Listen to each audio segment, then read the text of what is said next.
Elise Reed.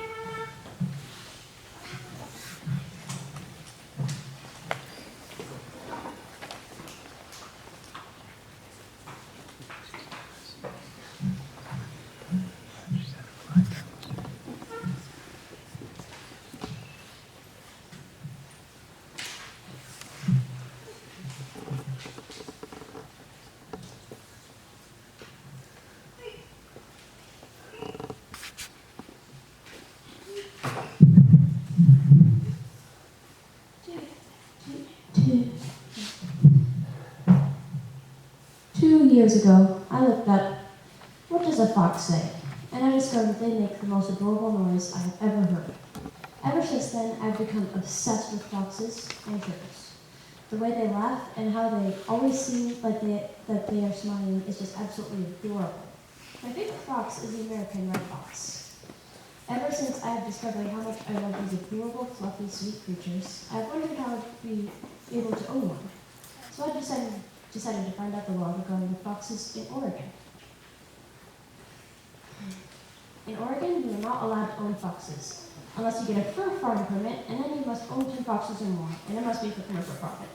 Now I don't want to own foxes just to kill them later for their fur, so I started looking at which states allow you to own foxes as pets. There aren't many states that allow you to own foxes, but there are a few, and one of them is Wyoming. I won't mention other states because I'm not interested in living those states. In Wyoming, you can own 3 different kinds of foxes, red, gray, and swift, which is awesome because all of these foxes are super cute. However, you can't import a red fox, so if I were to get a red fox, it would have to come from within the state. But I could get a swift or gray fox from outside the state as long as I obtain a permit to do so. The next step was to find out where to buy red foxes in Wyoming. I searched the internet and I asked my uncle who lives in Wyoming if he knew of any places, but he couldn't find any within the state. So I think that the only way to get a red fox in Wyoming is by trapping. I would trap the fox by using a cage trap because it doesn't harm the animal. You are allowed to trap animals there as long as you pay a fee and follow the 15 billion rules regarding it. I won't go over those rules because there were too many to go over in such a short time, but there are good reasons for those rules.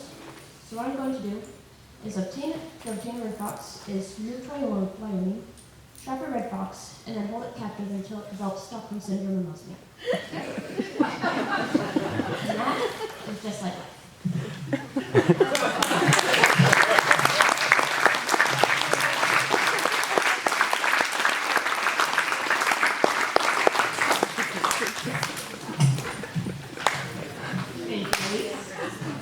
Our next valedictorian speaker is Silvies.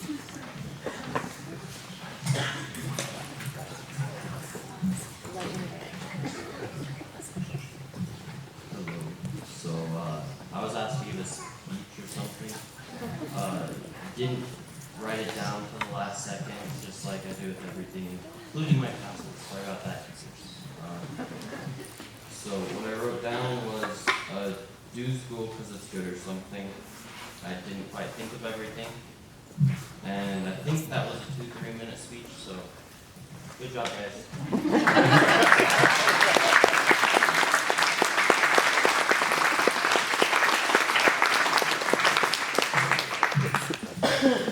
Thank you, Eli. And our final valedictorian is Malachi.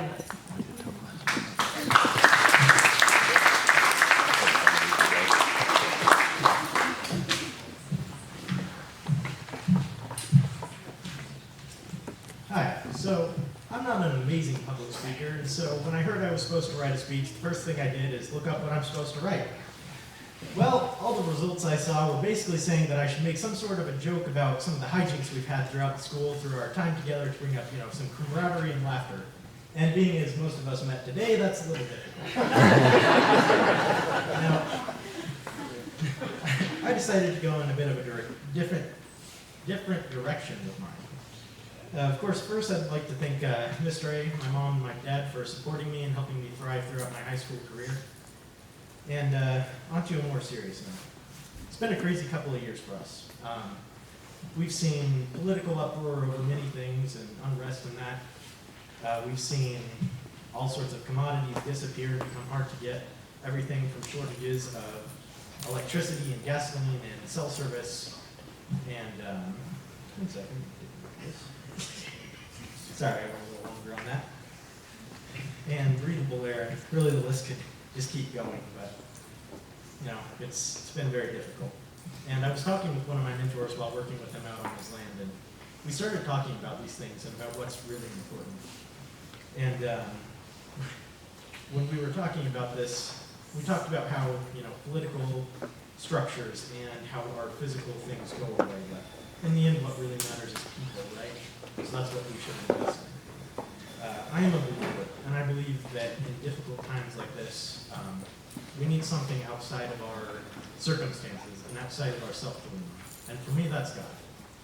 And so as far as what's important and what we should value, Matthew 22, 36 through 40, it says, "Teacher, which is the greatest commandment in the law?" Jesus replied, "Love the Lord your God with all of your heart and with all of your soul and with all of your mind. This is the first and greatest commandment, and the second is like it. Love your neighbor as yourself. All the law and the prophets hang on these two commandments." So instead of clinging to our political arguments or trying to gather as many physical commodities as we can, we should try to love our neighbors and be good to one another.